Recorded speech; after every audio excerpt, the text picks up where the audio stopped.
Hello, I'm Robert Scoble, and you're watching WorkFast TV, which is about how the internet is changing work. This show is supported through the generous support of SAP, which provides software that helps both large and small businesses manage their business, lower their costs, and bring more services to their business relationship partners. Thank you to SAP for supporting this show and social media overall. My guest today is Diva Hazarkia, CEO of ClearContext Corporation, which helps make email more productive. We'll talk about that and a variety of enterprise work issues that Diva is seeing. Welcome to the show, Diva. Thanks, Robert. Yeah, so you're one of the products that, or services that really I keyed into early because I have such an email overload problem. And when I spoke to Cisco, it was clear that the employees there hate email and are looking for ways to help them manage the flow. So what is ClearContext and how do you answer that? So, well, I mean, you described it pretty well in terms of making email more productive. If you think about the email client specifically, where we focus on right now is Outlook and Exchange, people in businesses. What they have right now with Outlook is the same email client that they've had for 10 years. Every message is treated exactly the same way. There's no concept of importance. There's no concept of relationships between messages.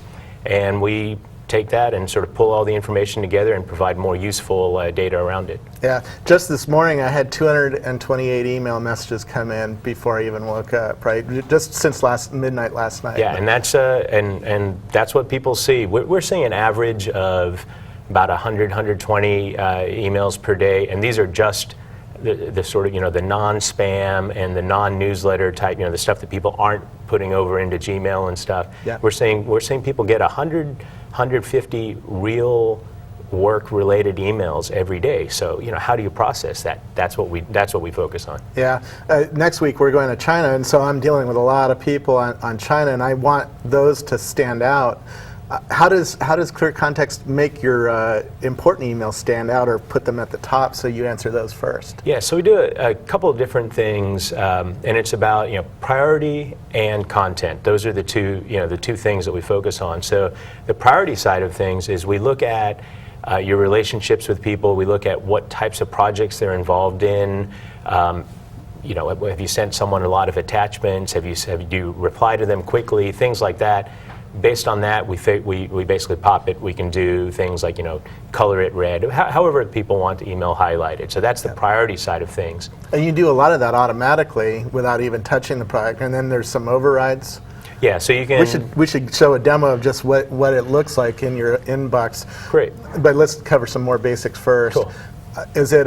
It's only for Outlook right now. So it's right now. If you're a Gmailer, this doesn't apply to you. Correct. Okay. Yeah, just for Outlook, and our focus is really on business users, business email users right now. So it's people are using Outlook with Exchange or Pop through. So a lot of people use Outlook to pop mail in from places like Yahoo. So that works too. Yeah. Are you working on other clients or other systems as well, or are you just going to focus on Outlook?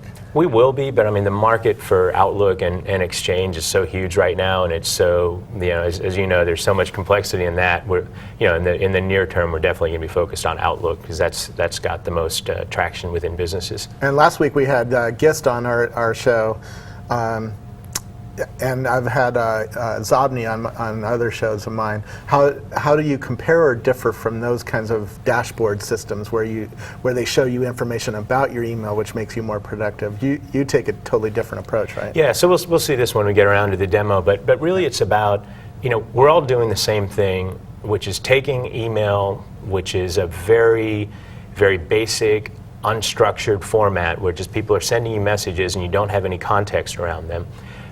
In the case of Zobni and Gist, what they look at is they focus on just the people aspect of it. So they pull together, Zobni pulls together all the information about a specific person within your inbox, and they pull in some stuff like LinkedIn profiles and external data. Gist goes a level beyond that, where they take the data in your inbox and they incorporate it with blog searches and other data that's out there on the web. So it's all about organizing around people. Yeah.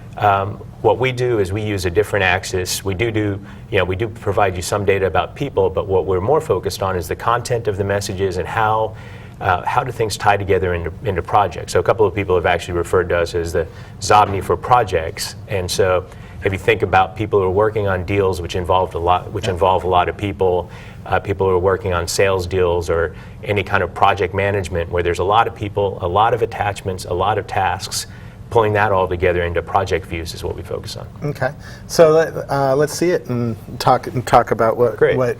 So this is your inbox? So this is my inbox here, and you'll notice a couple little differences. The first thing is that there's some colors on the emails. So I see my producer Rocky is in red. Why is he in red? So there's an email thread that it saw. There's a. He says they're not seeing it. So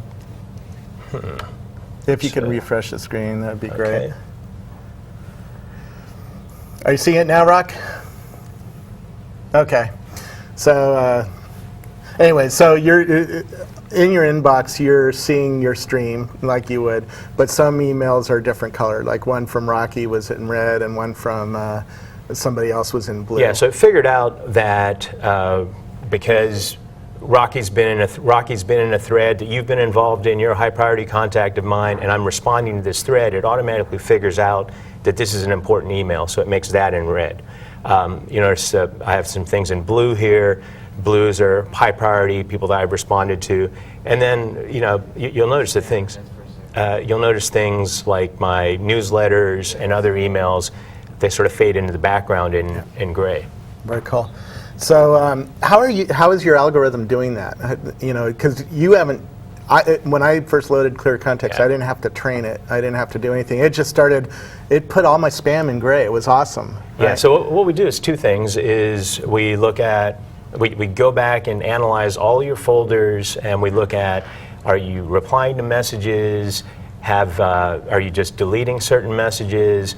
Then we look at the emails as they come in, and we say, hey, is this someone who's in your contact list? Is it sent directly to you? Is it sent to a bunch of people at the same time? We use all those factors, and that helps on the priority side. Another thing that we do now, which is a new feature, is we also go back and we look at what sort of folders you've categorized things into, what sort of topics and projects things are related to, looking at keywords and filing and things like that, and we actually suggest what content they're able to see us now. Great. So let's talk about, because there's two different.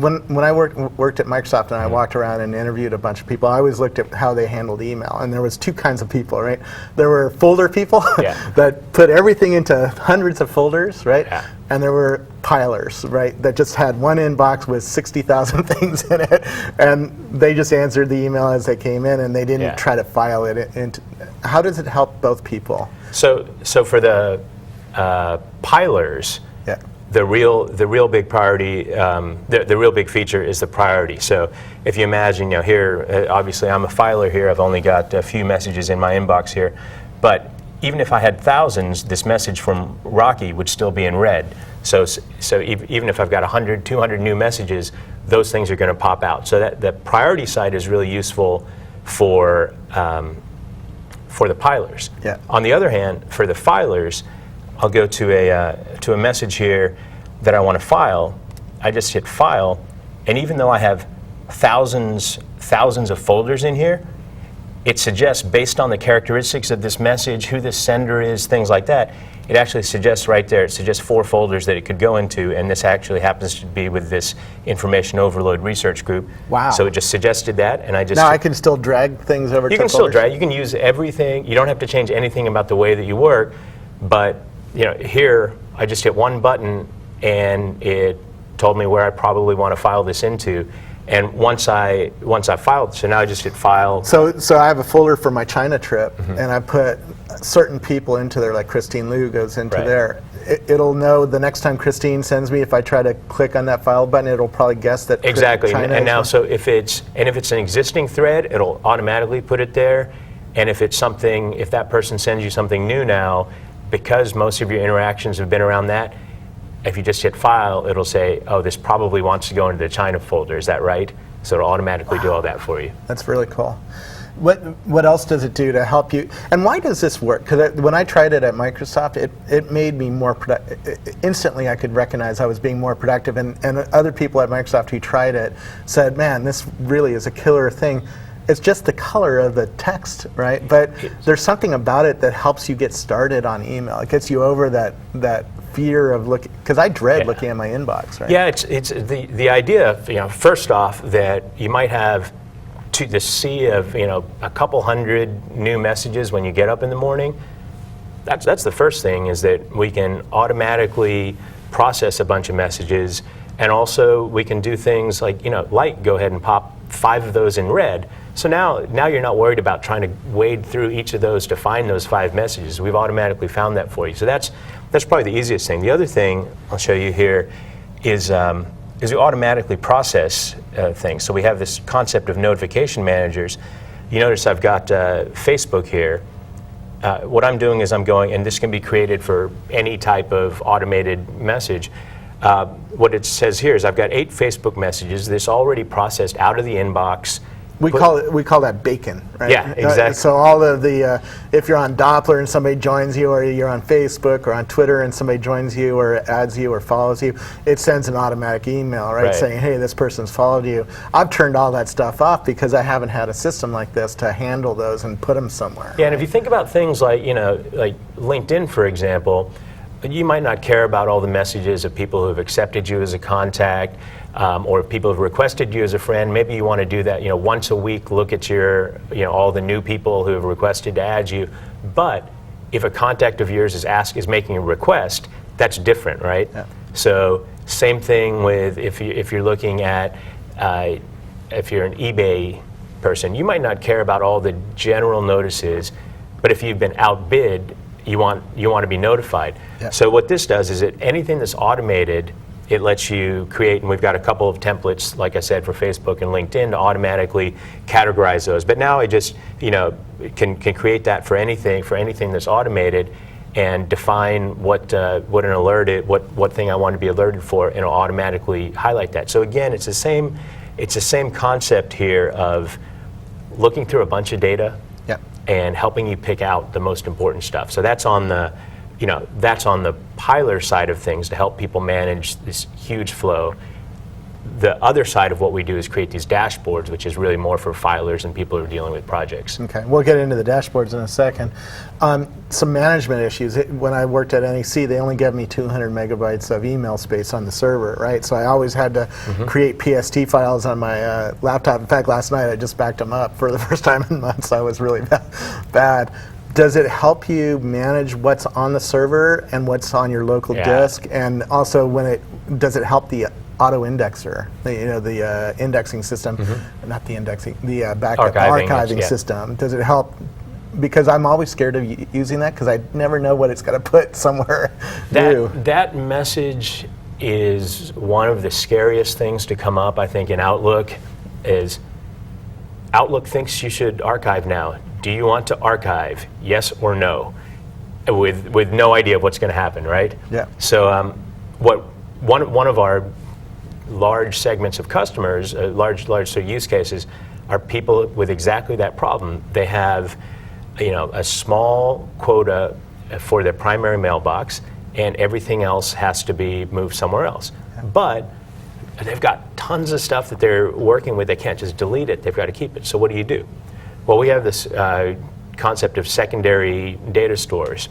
What that means is you can create, let's say you're talking about the trip, you can create a folder offline on your desktop or wherever you want to create it, called China Trip, where you're going to put all your stuff. Maybe you've got pictures and things coming in there too that are using up your quota.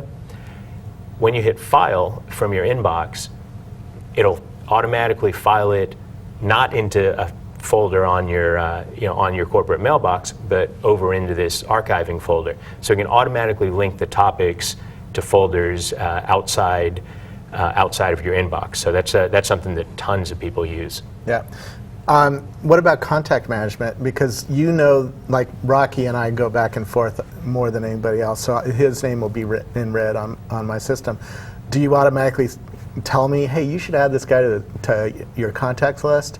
And do you then, if you do that, do you pull out his phone number out of his signature or other information and shove it into contacts, saving me a lot of time? Because saving contacts is a real pain in the butt. Yeah, what we do is we don't focus on the, so the guys like, Gist and Zobni are focused on pulling together all of the contact stuff, so sort of, playing in the space where Plaxo and other companies are. So we don't focus on that as much as understanding which contacts are important and what types of topics are related to, to contacts. So we actually, where we play there is we actually let you do things like take your important contacts or identify all of your business contacts and say, let me export this group of high priority business contacts onto LinkedIn. Yeah. Or you could take, oh, here's all of my personal and party contacts. Let me add those to my Facebook. So we let you export these lists based on certain groups of contacts. Yeah. One of the reasons I use a tool called ActiveWords is so that I can script email answers. And I certainly learned this at NEC when I was doing customer support, because the same question would come in 5 times a day. How do I find the drivers for this printer, or how do I, whatever. And I would, if I noticed that I was answering something repeatedly, I would build a email script for that, and then I would just type one word, support email, right, space, and it would fill in the email. Does your service do anything like that, or do you just work with ActiveWords or some other tool to do that kind of stuff? Exactly. We actually have integration with ActiveWords, so you can sort of combine the management side of ClearContext with the scripting side of ActiveWords. So in a situation like that, let's say it's a sales prospect, and you want to give it a general here's basic information response, and then file it and keep it tagged as a prospect and make it high priority.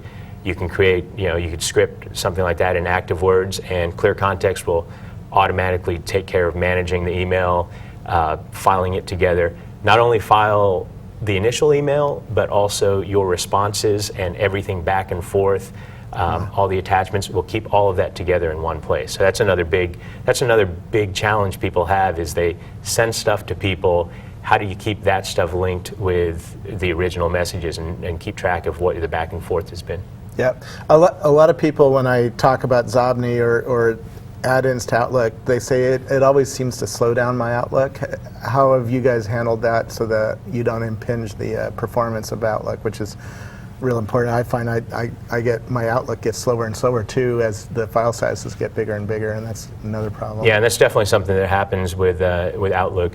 We've focused on working directly within Outlook. So if you see, from a UI perspective, where we use all Outlook items, we sort of feel like we feel like we're part of Outlook in terms of if you look at the look and feel. And by using the Outlook elements, we're working just within the standard Outlook thread. So we're not trying to pull external data in, and that's and we're not trying to do our own indexing or anything. We just use all the Outlook calls. And that's something we've worked on for the last couple of years, is really staying within the sort of Outlook zone, and that helps the performance a lot.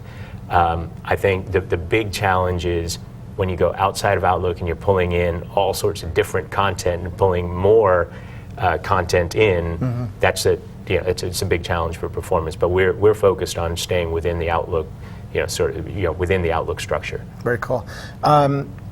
Advanced email tips. Let's look at the dashboard, because it's probably something that not everybody uses. But what does the dashboard tell you, and how can that help us become real advanced email users? And let's talk for the last 10 minutes about other tips you're seeing working with executives and busy people. Great. What other kinds of things are you seeing them do to get really productive on email? So, you asked something about getting started and why it is that people feel like these types of technologies help them. I mentioned, being able to quickly look at what's your most important stuff coming in. But there's another really big thing that's a huge productivity killer, is when you keep stuff in your inbox, every time you look at your inbox, you're sort of doing this mental scan of, oh, do I need to look at that? No, I can look at that later. Wait, is that thing related to something I need to get back to? I don't know. And you're doing this constant reprocessing, and I'm sure most people can relate to this.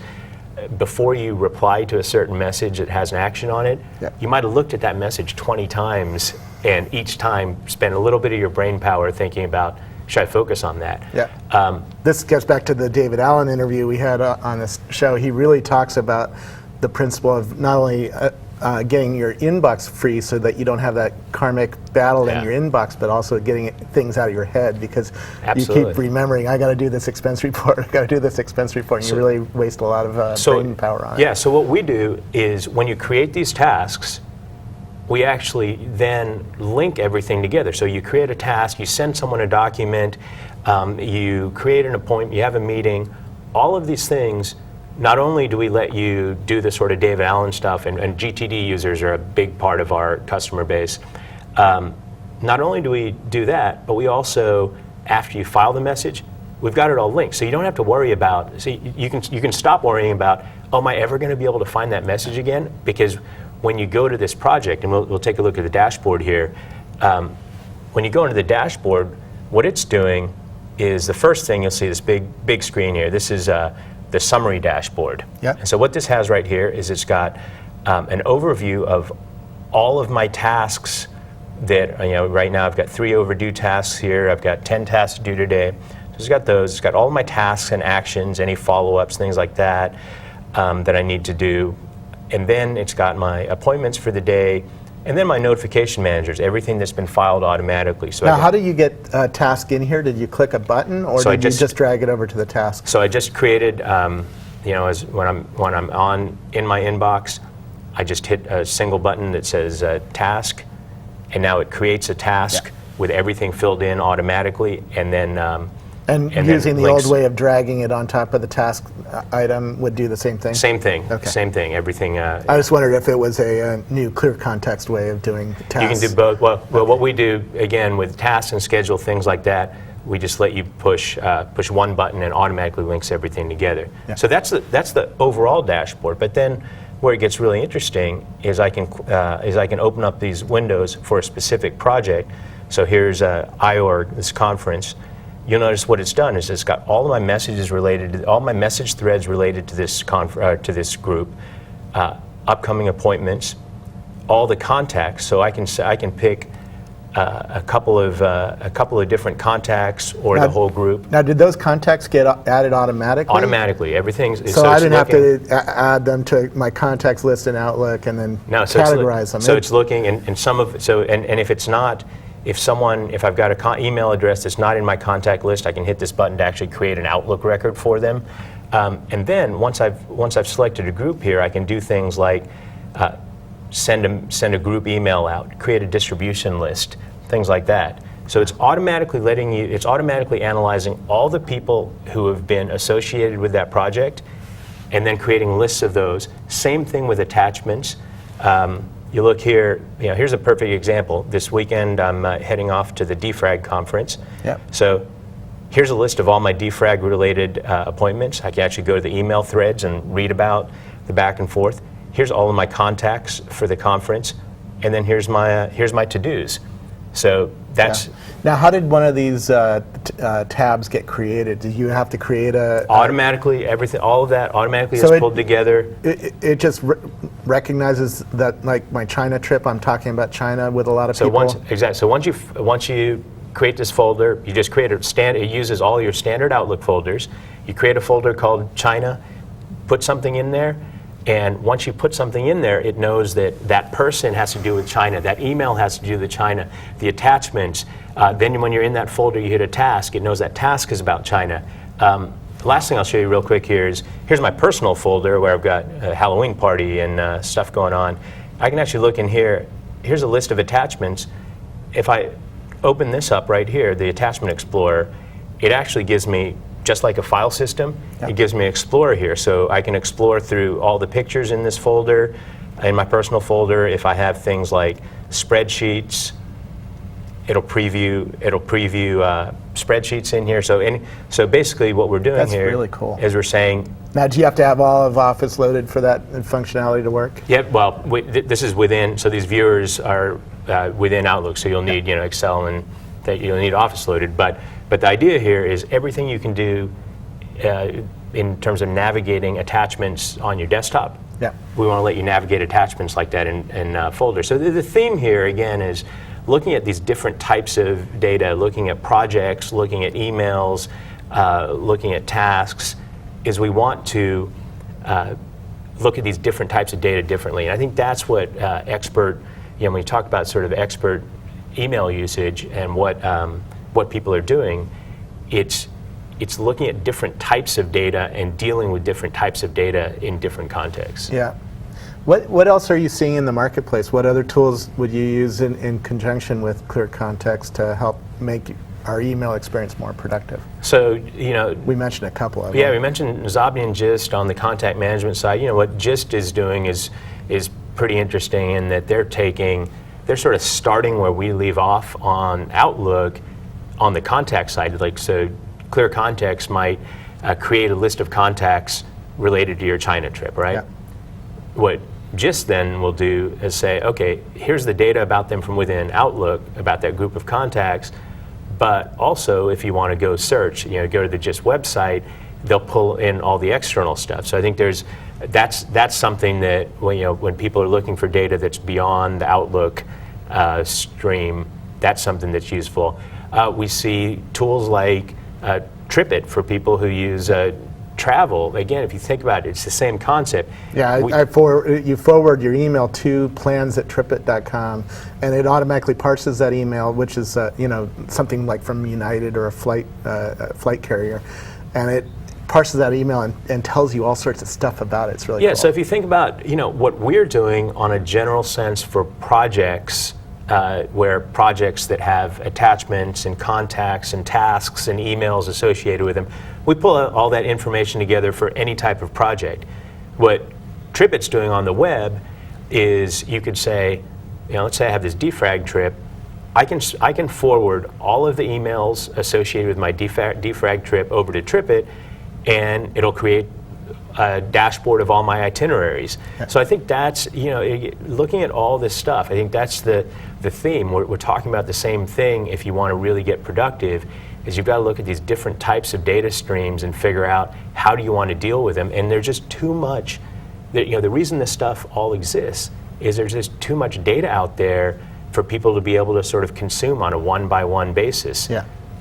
Yeah, and I'm glad we've had ActiveWords on our show, we've had David Allen on our show, we've had Tripit on our show. So over the last 21 shows we've done so far, we've had quite a bit. Is there anything any update you want to tell us about ClearContext and what it can do for people or how to find it? So ClearContext.com is the website. You can download that. We have a free version which does all the inbox management stuff, and then we've got a free trial for the paid version which does all the project stuff. And what we'll be doing, all the dashboard stuff, all the dashboard and automated project stuff, and some of the cool stuff that we have coming up soon in beta, it actually not only does all that stuff for you, but also looks at how you're working and helps actively helps suggest ways to make you more productive. So we've got a lot of cool stuff like that coming up. I'm looking forward to that. One last question in 10 seconds, what about mobile? Because somebody's asked me, when are you guys going to do something for like the iPhone or the Google phone? Right now, it's focused on people doing things like sending their high priority messages. So we don't have a direct mobile client, but that's something that's definitely on the roadmap, but not the real near-term one. Very cool. Well, thanks for having me on, or having you on my show. Thanks, Robert. It was really great. So stick around after the show and join us after the show for the after show party on kite.tv/workfasttv. It's not Scobalizer this time. We're going to move it over. Regarding this show, we've decided to take a few weeks off to visit China, and this is our last show in the Revision 3 studio, so thank you very much to the Revision 3 people for doing a great job. Rocky and I are really looking forward to the China trip, but also this is our last studio format show. after we get back from China, we'll think about what the show should become in the future, and we'd love to hear your feedback. You should know how to get a hold of me. My email's on my blog, and I'm on FriendFeed and Twitter. Thanks to everybody at Revision 3 who helped out with the show, and thanks to Shell Israel for helping put the concept together for the show. So it's been a wild ride. Thank you for joining us for the past 21 weeks. There's a great archive of other shows that you should look back on, as we've been talking about all day here. It's been a lot of fun, and thank you again to SAP for sponsoring the show. Now get back to work.